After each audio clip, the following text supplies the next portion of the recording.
Wanneer 'n baba gebore word, bring familie en vriende geskenke om die spesiale geleentheid te vier. Dit was dieselfde met Jesus.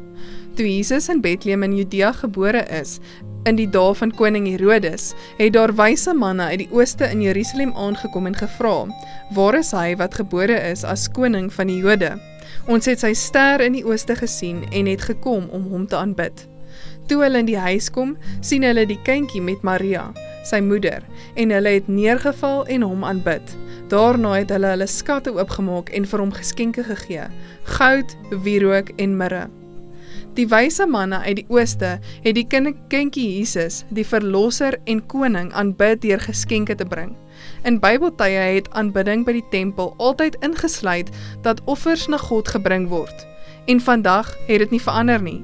Wanneer ons Jesus as ons verlosser en Here aanvaar, aanbid ons hom ook met ons tiendes en belofteofferandes, wanneer hy ons met inkomste seën en vir ons voorsien.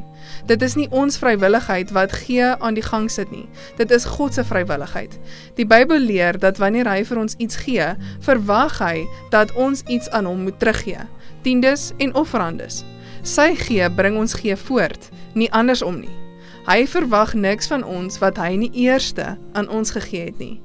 Elke tiende en belofte offerande is 'n verklaring van ons loyaliteit aan God as die koning van die heelal en ons geloof in sy woord, die Bybel, waar hy hierdie instruksies aan ons gegee het. Wanneer ons tiendes en belofte offergawes terugbring, laat ons Jesus aanbid, ons eie begeertes laaste stel en God eerste.